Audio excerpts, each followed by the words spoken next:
soki ozali na mutuna koma yango déjà quelque part na papier pour que obosana te pour que tango ekokoka pour perdre le fil d'idée te peut-être na préoccupation oyo ozanango to na mutuna oyo ozanango komango déjà quelque part parce qu'il y aura un temps pour les questions et les réponses. Merci. Nous laissons la parole à notre papa, le révérend Alexis, pour la deuxième partie. Ok, nous allons continuer avec la deuxième partie parce que nous avons dit nous terminons à 13h. On fera un effort de respecter le temps.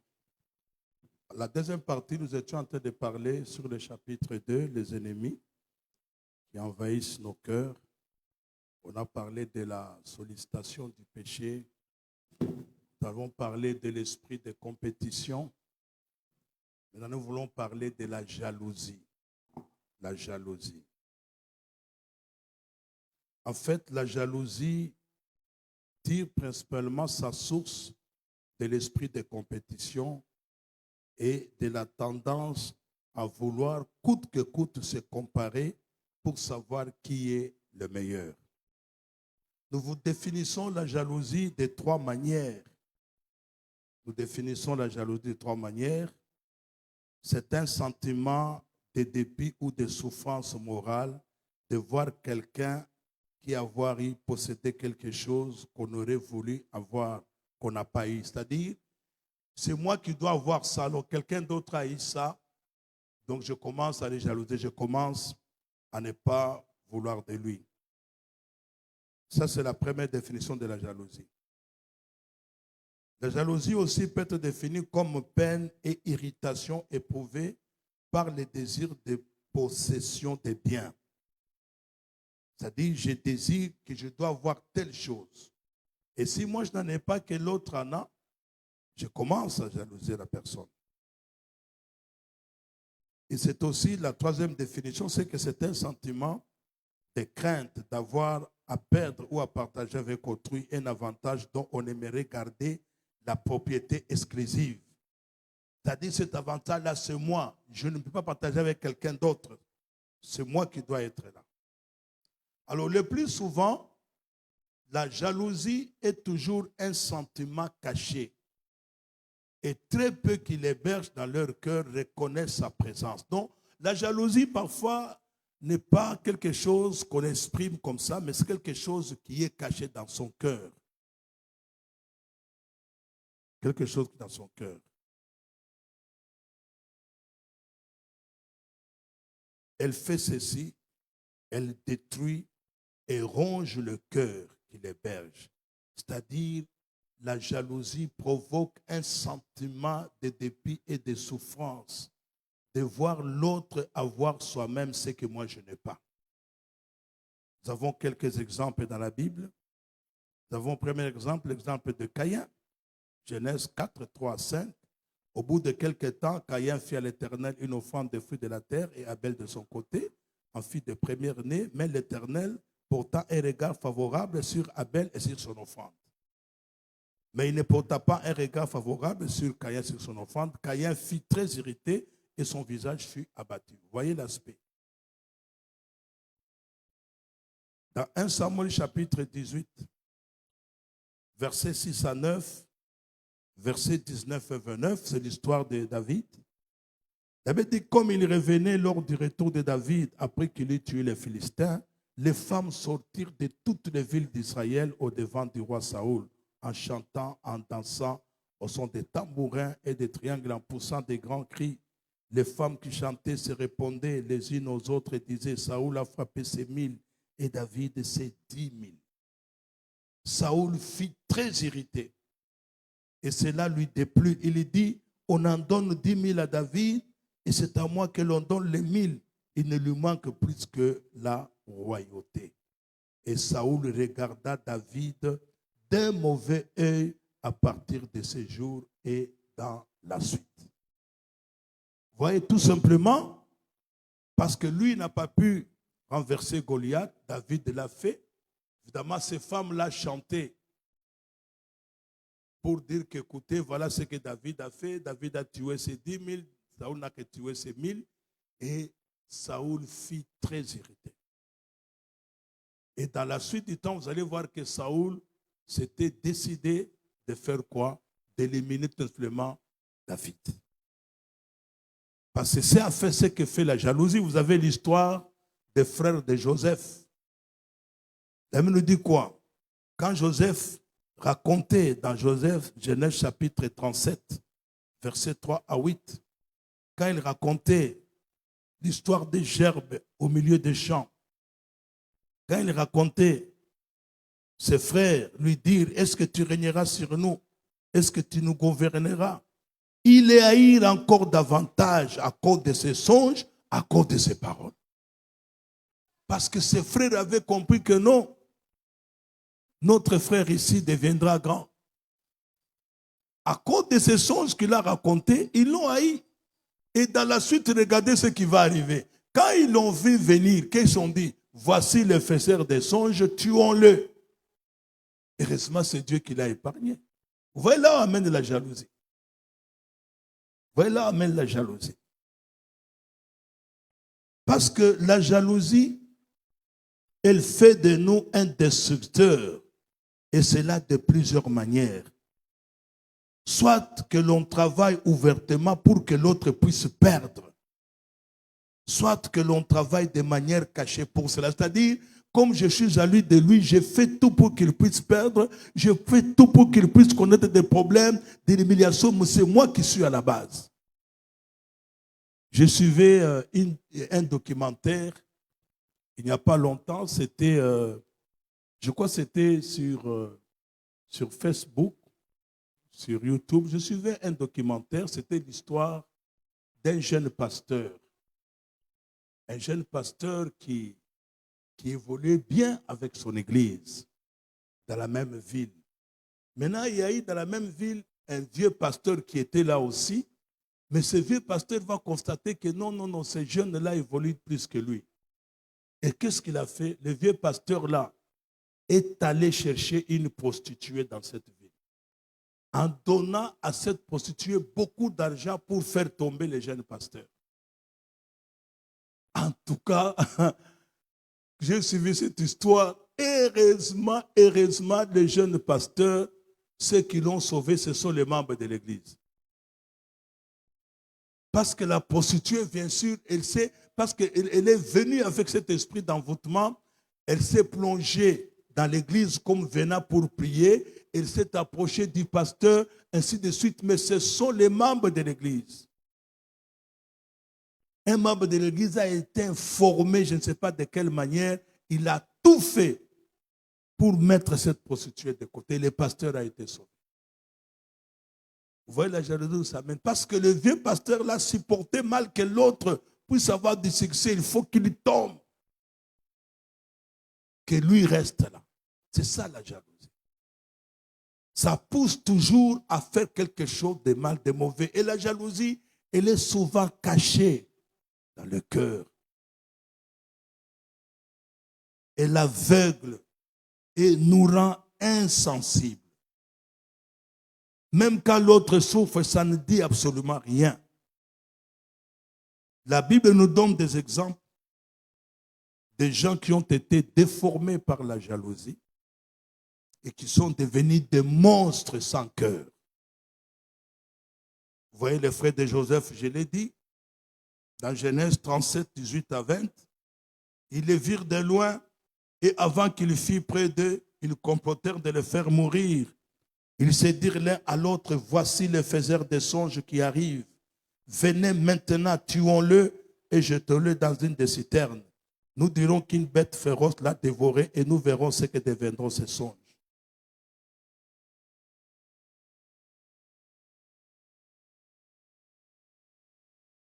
Vous verrez aussi l'histoire de Corée, Dathan et Abiram dans Nombre chapitre 16. Corée, fils de Séphar et d'Eliab, fils de Pélet, tous trois de Ribin, ils se soulevèrent contre Moïse avec 250 hommes des enfants d'Israël, des principaux de l'assemblée, de ceux qui le convoquaient à l'assemblée, qui étaient des gens de renom. ils s'assemblèrent contre Moïse et Aaron et leur dirent, ça n'est assez, car toute l'assemblée, tous sont saints, et l'Éternel est au milieu d'eux. Pourquoi vous élevez-vous au-dessus de l'assemblée de l'Éternel? C'est la jalousie tout simplement qui a poussé Corée, Dathan, Abiram à se soulever contre Moïse.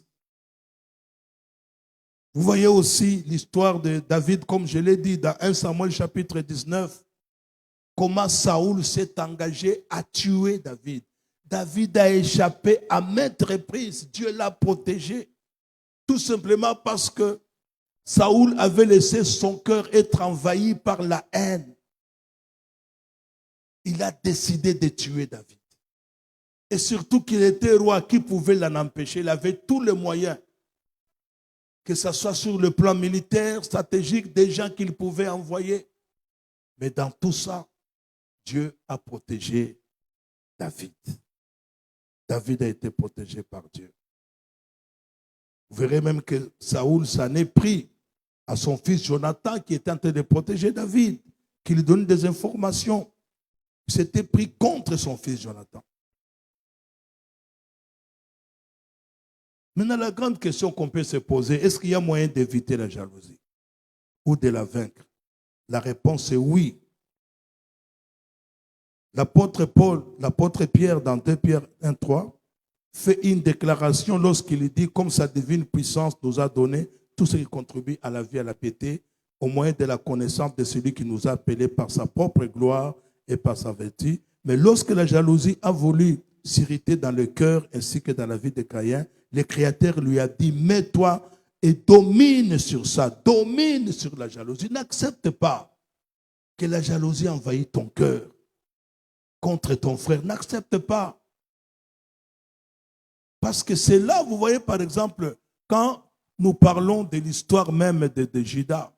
Judas était comme les autres disciples, mais il a laissé la haine envahir son cœur et il a livré Jésus.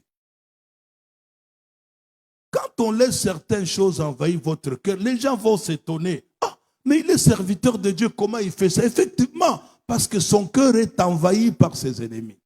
Et c'est comme ça qu'il pose des actes de tel genre. Comment toi tu peux être un enfant de Dieu? Tu es dans une église, tu es la première personne à critiquer ton église. Mais ça n'a pas de sens. Tu n'as pas un bon cœur. Parce que vous croyez, l'erreur que vous commettez, c'est quoi? Quand vous critiquez l'église, mais l'église n'appartient pas au pasteur. L'église appartient à notre Seigneur Jésus. Alléluia. Même si tu critiques l'église, ça ne va pas annuler les promesses que Dieu a données pour cette église-là. C'est ça, certaine vérité que nous devons comprendre. Regardez la plupart même des membres de l'église qui critiquent leur pasteur. Regardez leur état de cœur. C'est un cœur mauvais. Parce qu'un bon cœur doit soutenir son pasteur. Priez pour lui à cause de l'œuvre qu'il fait. Vous savez qu'être pasteur n'est pas chose facile. N'est pas chose facile. Ce sont des hommes de Dieu que Dieu nous a donnés que nous devons soutenir. Paul a toujours demandé qu'on prie, prier pour lui. Un soutien dans la prière. Tout ce que nous faisons, l'esprit de médisance, l'esprit de critique de gauche à droite, quand vous regardez l'état de cœur, ce n'est pas un bon cœur. Il y a les ennemis qui ont déjà envahi un cœur et c'est comme ça que la personne se comporte comme ça. Regardez quand quelqu'un dans l'église, il ne dit rien de mal, hein, mais il suffit qu'il quitte l'église, voilà, il commence à raconter des histoires. Parce qu'il a quitté. Parce qu'il a quitté. Ce n'est pas un bon cœur. Amen. Il y a moyen de dominer sur la jalousie. Il y a moyen, quand vous sentez votre cœur envahi par la jalousie, parce que ce sont les ennemis qui viennent frapper à votre porte, à votre cœur pour s'y installer. Il y a moyen de dire non. Il y a moyen de dominer sur ça. Si les plans pratiques, il y a 4 choses qui peuvent nous aider à vaincre, à dominer la jalousie. Vous devez d'abord savoir que c'est un fléau qui nous guette et personne n'est définitivement vacciné contre elle. Donc, il faut d'abord savoir que c'est un fléau qui nous guette. Voir dans la Bible et autour de nous les dégâts qu'elle a pu faire. Et ça peut nous aider à reconnaître sa présence en nous et crier au Seigneur pour nous libérer de cette jalousie. Parlez même à quelqu'un, un aîné dans la foi, pour qu'il prie pour toi. Parle même à ton pasteur pour qu'il prie pour toi. C'est important. À part la jalousie, nous avons la mauvaise gestion de la gloire. Je parle bien de la mauvaise gestion de la gloire. Qu'on le veuille ou non, la gloire ou la reconnaissance de la qualité du travail que nous faisons finit toujours un jour par être récompensé, par être honoré. Mais le problème avec la gloire n'est pas toujours sa présence, mais plutôt sa gestion. Celle-ci dépend de deux choses d'abord. De la qualité de notre conversion,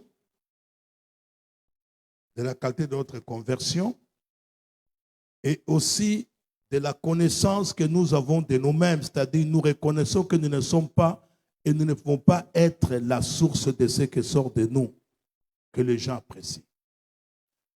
La mauvaise gestion de la gloire.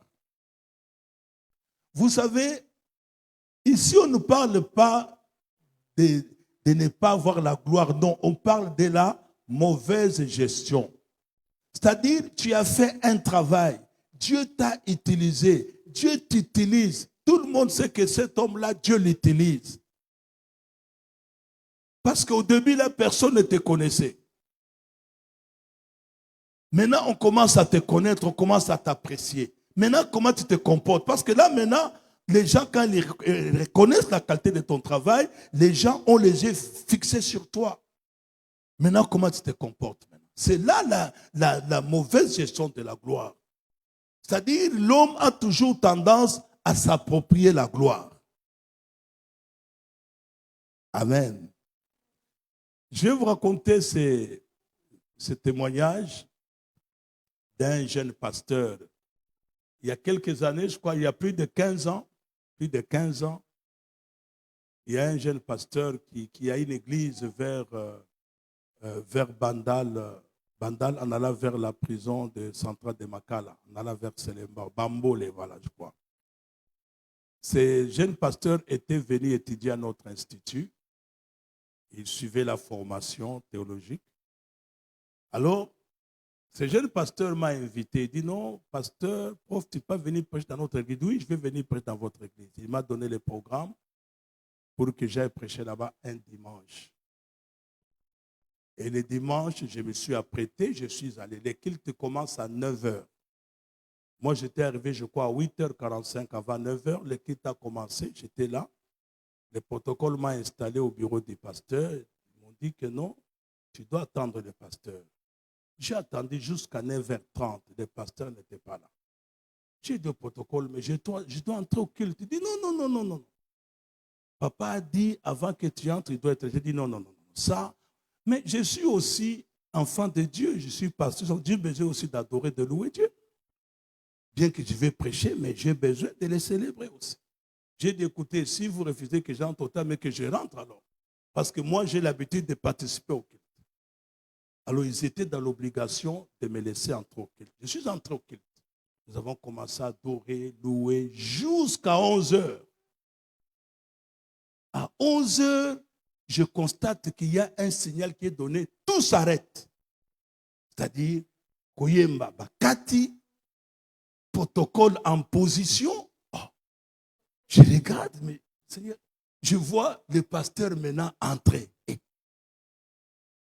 quand il entre maintenant avec son micro à lui, tu vois, il commence à parler, il entre là, les gens clament. Après, on a chanté un peu, il m'a présenté, j'ai prêché tout ça. À la fin des cultes, moi, qui t'a appris ces choses ici? Tu as appris ça où? C'est-à-dire, yo, tozo kumisa nzambe, biso nyonso, yo, o arrêté nzambe. Mais c'est clair, c'est ça, parce que tu as tout arrêté parce que yo, yé. Tu as appris ça où?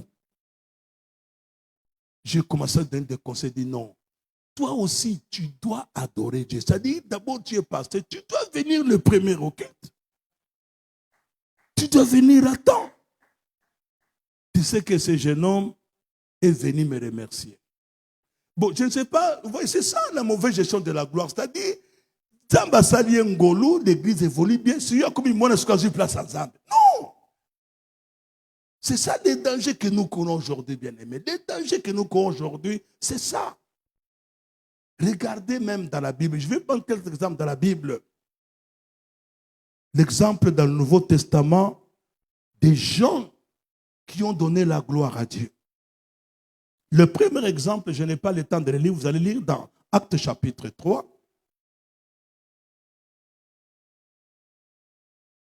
Actes chapitre 3. Quand vous lisez à partir du premier verset au 16, on nous parle de l'histoire de ces paralytiques qu'on venait placer à l'entrée du temple appelé la Belle Porte. Je crois que vous lisez la Bible, n'est-ce pas? Ce paralytique était connu, c'est-à-dire tous les quartiers, tout le monde le connaissait, il était une référence. Mais ce jour-là, Pierre et Jean sont arrivés, lui ont dit, nous n'avons pas de l'or, de l'argent à te donner, au nom de Jésus-Christ, lève-toi et marche. Cet homme a marché, il est entré dans le temple, il sautait, il louait Dieu. Maintenant, les gens qui ont appris que ce paralytique a marché, les gens sont venus en masse.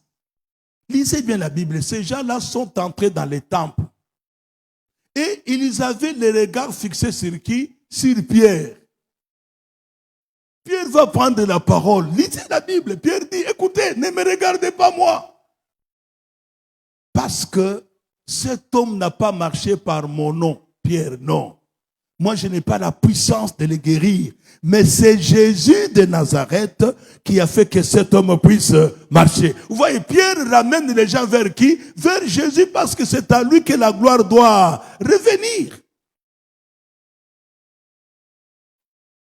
L'homme de Dieu ici, Télé Osborne. Télé Osborne, il a donné un témoignage dans l'une de ses croisades. Parce que c'est un homme que Dieu utilise dans les miracles.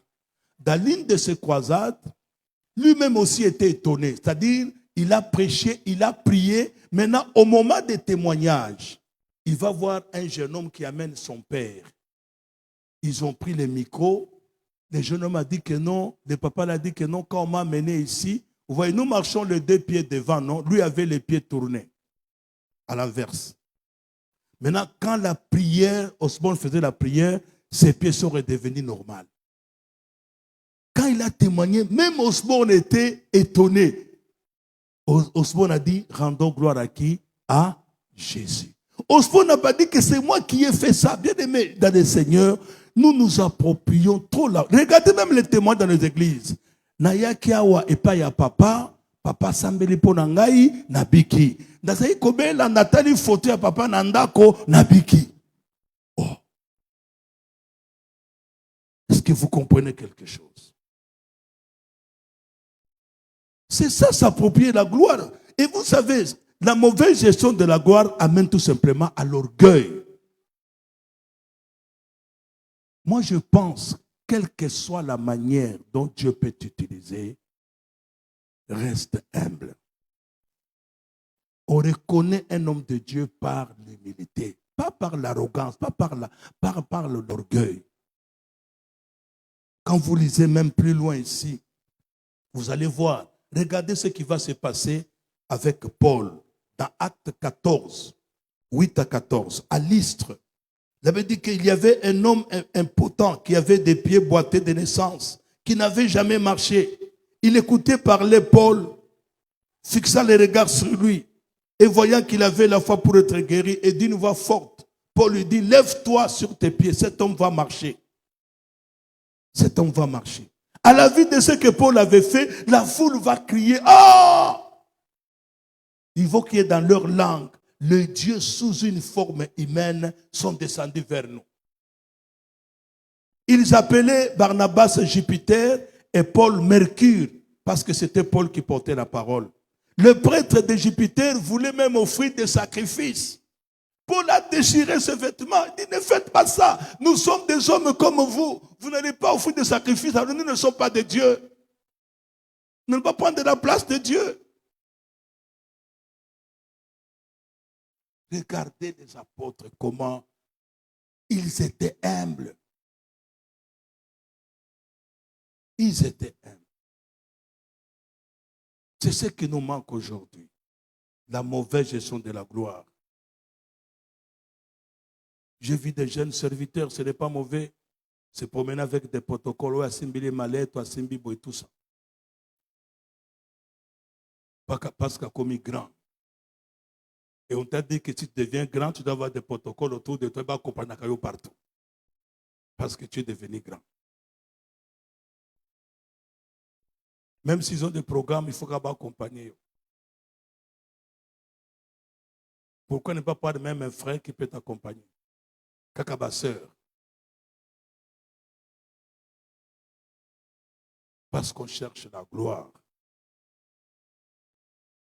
Et c'est ça le vrai problème que nous avons avec les jeunes serviteurs d'aujourd'hui. Il y a plus des orgueilleux que des serviteurs humbles.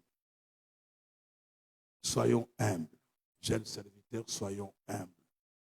C'est dans l'humilité que Dieu continuera encore à vous utiliser davantage, parce qu'il avait dit que Dieu résiste aux orgueilleux. C'est très important. On voit aussi quand même quelques personnes qui ont pu, quand même, qui n'ont pas pu gérer la gloire. Des personnes qui ont si bien géré la gloire. Les personnes qui n'ont pas pu gérer la gloire, nous commençons d'abord par Lucifer. Satan n'a pas pu gérer la gloire. Dans Ésaïe 14, 9 à 16, on dit qu'il voulait s'élever plus que Dieu. Il voulait être au-dessus. Et Dieu l'a précipité. Lucifer. Ésaïe en parle. Ésaïe 14, 9 à 16. Nous avons Osias aussi dans 2 Chroniques 26, 15 à 16. Nous avons aussi Salomon n'a pas si géré la gloire. Dans 1 Roi chapitre 4, versets 29 à 30, 1 Roi chapitre 11, 1 à 3. Salomon n'a pas si géré la gloire.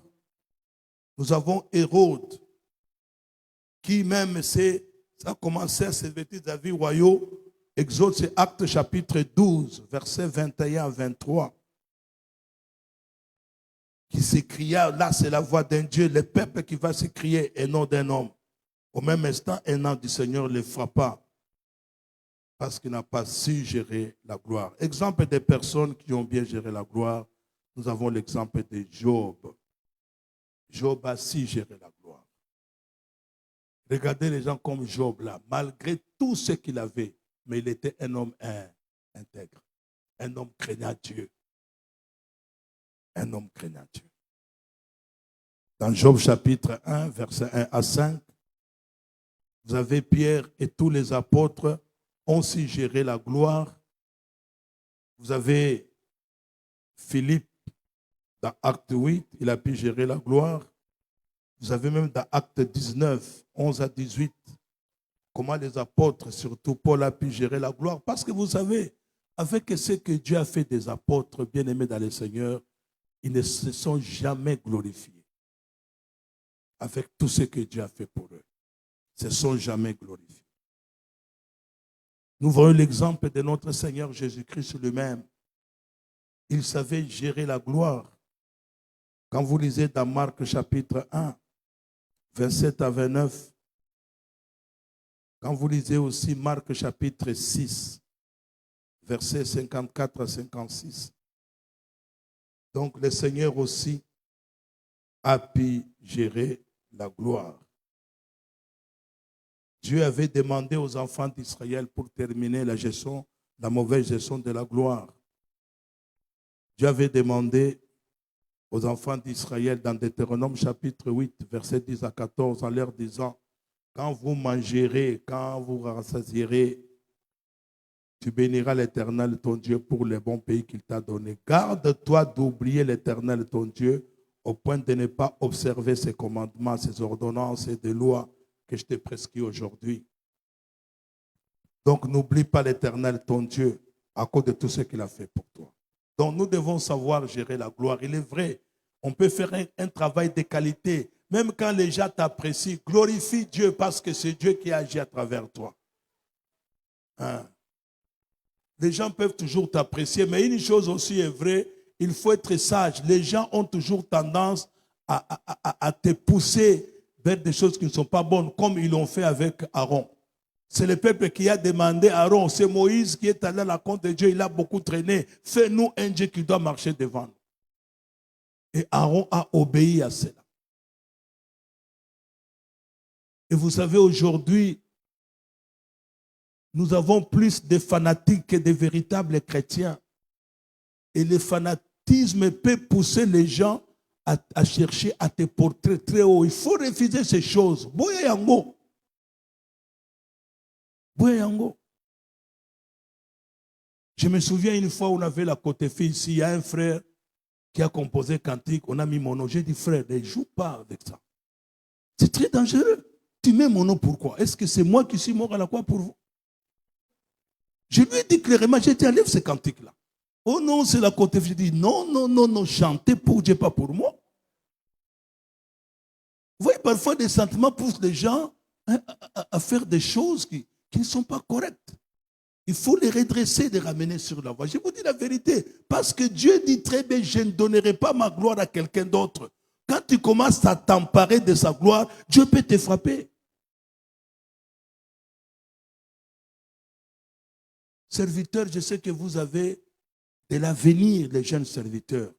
Je sais que parmi nous, il y a des pasteurs, il y a des apôtres, il y a des docteurs, il y a des prophètes. Tous ces 5 ministères, parmi nous, il y en a. Parmi nous, il y a des serviteurs que Dieu utilisera puissamment. Une parole que je t'ai dit, malgré tout ce que Dieu fera avec toi, reste humble. Reste humble. Il faut que tu saches bien gérer la gloire. J'ai toujours regretté un jeune serviteur, je ne cite pas son nom, un bon prédicateur, un évangéliste. Dieu l'utilisait puissamment, ces jeunes hommes-là, à travers des guérisons, parfois les miracles, les aveugles, tout ça. Il a même tenu une grande campagne ici, au niveau des terrains ici à Bandalungwa. Et depuis lors, il n'est plus revenu parce qu'après la campagne, les fils l'ont encerclé. Oh, tu prêches bien. Et il est parti, c'est fini jusqu'à aujourd'hui. Parce que vous savez, la gloire, quand on ne sait pas la gérer, hein, elle peut te pousser. Ah, Omoni, c'est oiseau, respect. Parce que vous savez, les gens nous respectent aussi par rapport à notre position. Moi, je me dois se montrer à Fukama.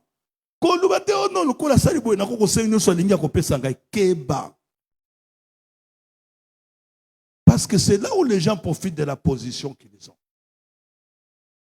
Un pasteur m'a dit, un ami pasteur m'a dit, il est allé visiter un de ses amis.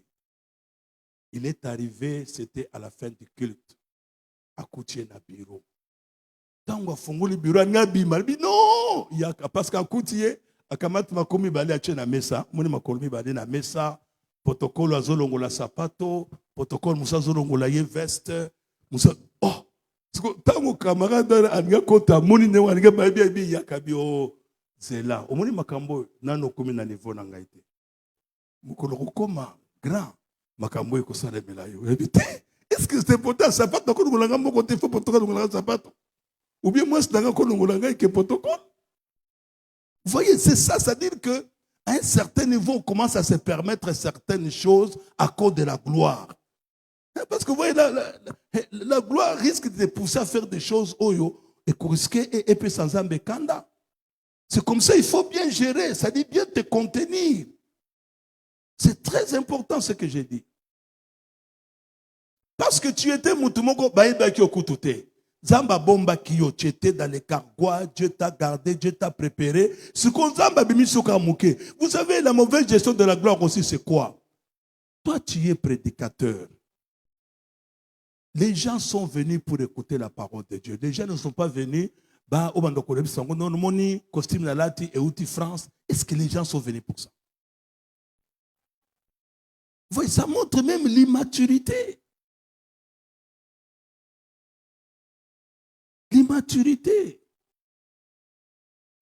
Vous savez, quand nous étions partis, nous étions partis en Afrique du Sud, c'était en 2012, suivre la formation sur la mission à Met. Généralement, quand vous allez comme ça, on nous avait invités à une conférence sur la mission. Et il y a un homme de Dieu congolais qui devait parler ce jour. Nous étions dans la salle, des Sud-Africains, des Ghanéens, des Congolais, beaucoup de nations étaient là. Plusieurs hommes de Dieu de différents pays étaient là. Maintenant, l'homme de Dieu qui est venu, au lieu de parler de ce qu'on lui a donné comme sujet, il commence à parler de ses voyages. Les gens qui étaient là, ils demandent, mais qu'est-ce qu'il raconte? Oh, or, en Afrique d'ici, des hommes de Dieu, quelqu'un peut aller aux États-Unis à quel élo après 3 jours en zone. Donc, avoir des visas, ce n'est pas un problème pour eux. Et vous savez qu'il y a des gens qui sont sortis de la salle. Bonsoir, Magabi, mais qu'est-ce qu'il raconte ce monsieur? Voyez, la mauvaise gestion de la gloire. Que la gloire revient à Dieu et savoir gérer ça. Il y a des fois où gérer gloire. Parce que tu seras toujours connu. Vous savez, un homme public sera connu. Quand tu passes déjà devant les gens, aux hommes modérés, aux otéas, parce que tant que tu es malgré ça, gérer gloire. Langage n'a eu échangé. Il ne faut pas que gloire ait poussé la masumu. Gloire ait poussé non. Malgré la gloire, reste humble. Amen.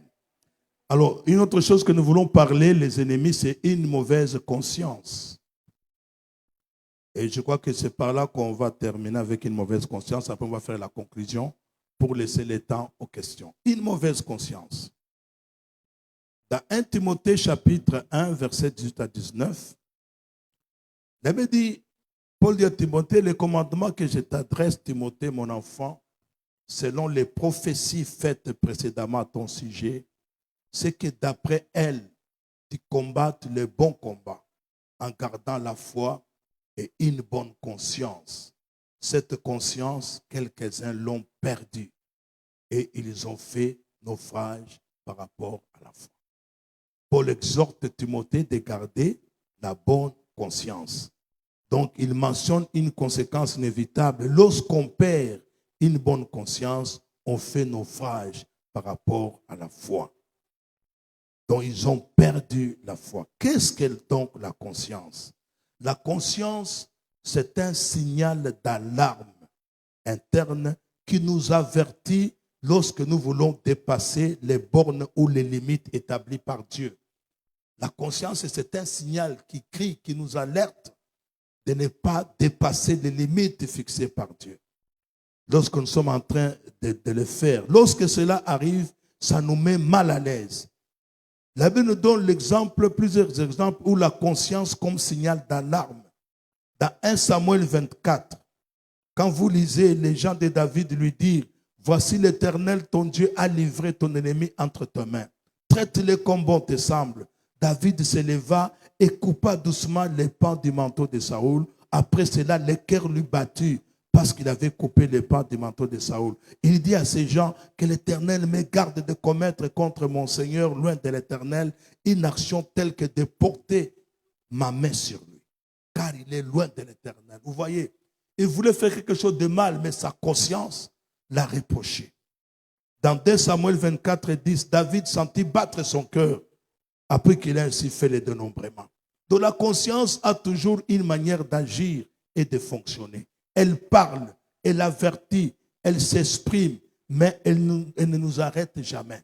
C'est à nous de prendre la décision. Elle nous aide, elle nous parle, elle nous montre les dangers.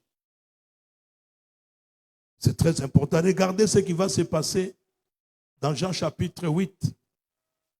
Quand les gens ont amené cette femme en flagrant délit d'adultère, ils l'ont amenée devant Jésus.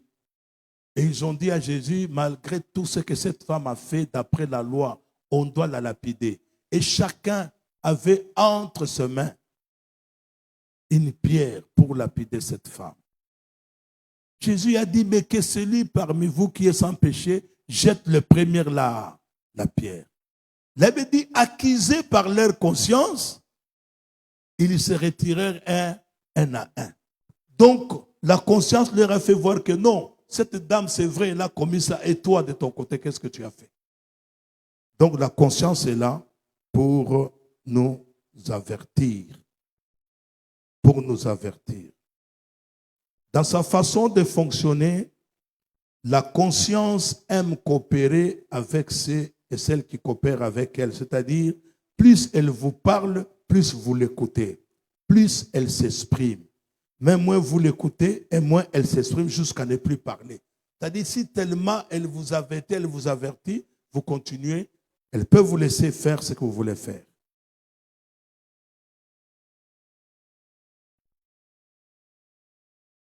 Alors, il est important pour nous, dans Hébreux chapitre 3, verset 12 à 13, ce passage s'adresse aux enfants de Dieu. Prenez garde, frères, quelqu'un de vous n'ait un mauvais cœur incrédule au point de se tourner de Dieu vivant.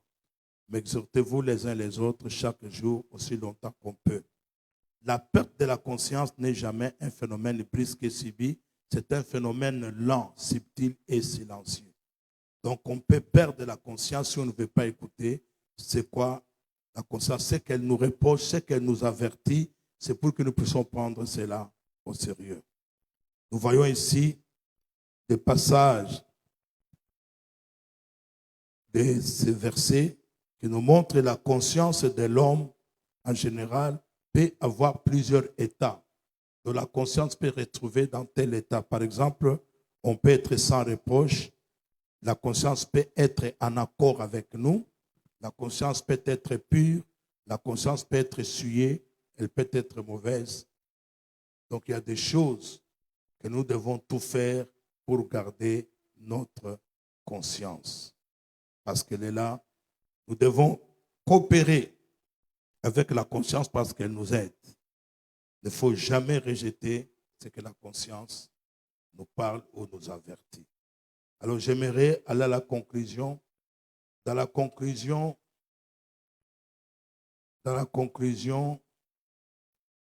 nous voulons parler de ces 5 choses. Dans la conclusion. La conclusion, nous la terminons en disant ceci. Dans 2 Timothée chapitre 2, verset 15, Paul dit à Timothée, efforce-toi de te présenter devant Dieu comme un homme éprouvé, un ouvrier qui n'a point à rougir, mais qui dispense droitement la parole de la vérité.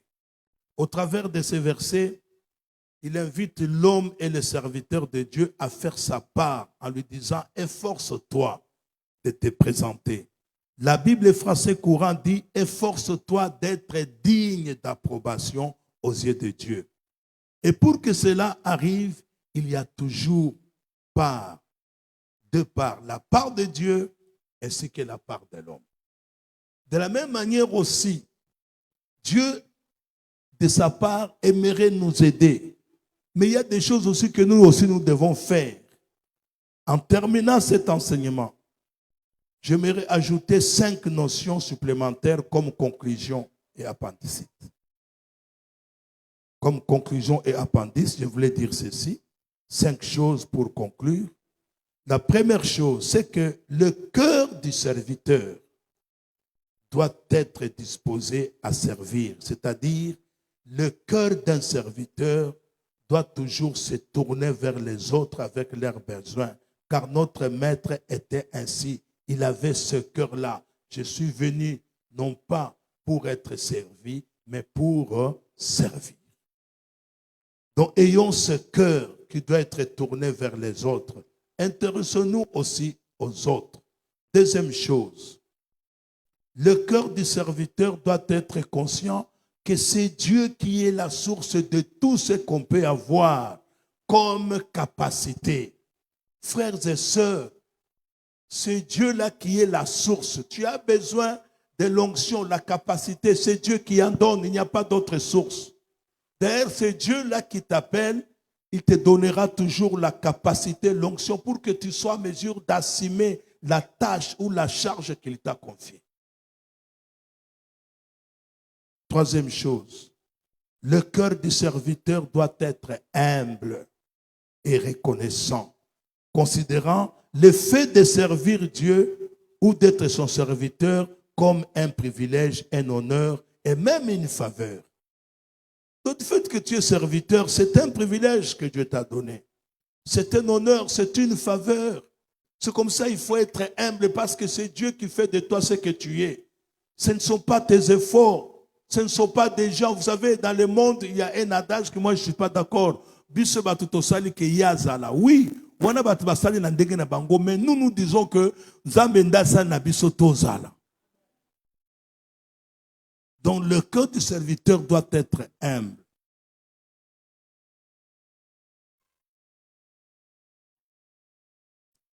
Paul avait dit ça, il avait compris cela lorsqu'il parle à Timothée. Dans 1 Timothée chapitre 1, verset 12 à 13, il lui dit, je rends grâce à celui qui m'a fortifié, à Jésus-Christ notre Seigneur, de ce qu'il m'a jugé fidèle, en m'établissant dans les ministères. Moi qui étais auparavant un blasphémateur, j'étais un persécuteur, un homme violent, mais j'ai obtenu miséricorde parce que j'agissais par ignorance dans l'incrédulité. Il est reconnaissant parce que Jésus a fait de lui ce qu'il est devenu. Il est dit aussi aux Corinthiens, dans 1 Corinthiens 15, 9 à 10, il est dit, car je suis le moindre des apôtres. Je ne suis pas digne d'être appelé apôtre parce que j'ai persécuté l'église de Dieu. Par la grâce de Dieu, je suis ce que je suis et sa grâce envers moi n'a pas été vaine. Loin de là, j'ai travaillé plus que tous, non pas moi. Toutefois, la grâce de Dieu qui est avec moi. Et quatrièmement, le cœur du serviteur doit influencer sa qualité de vie afin que le nom de Dieu que le serviteur porte ne soit pas blasphémé. Et pour terminer, le serviteur de Dieu doit avoir un cœur humble qui se juge lui-même dans ses actions et motivations afin d'éviter tout jugement externe.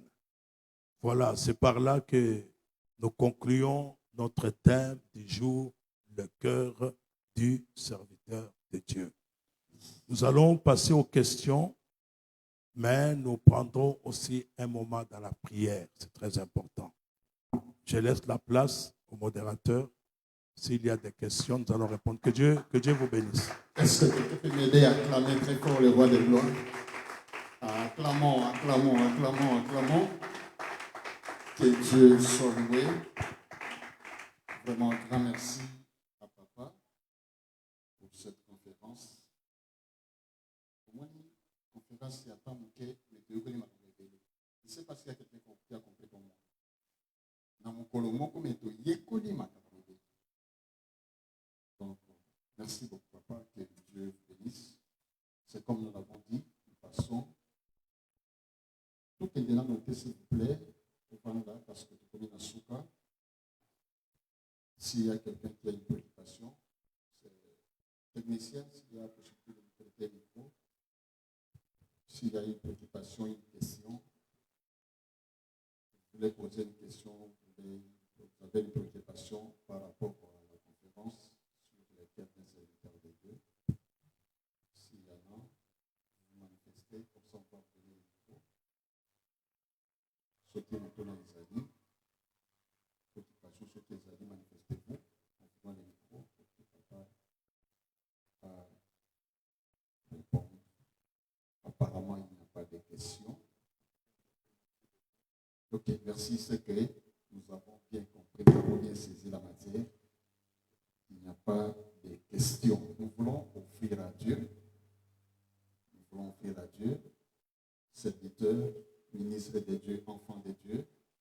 Nous voulons offrir une bonne offrande à Dieu. Et nous voulons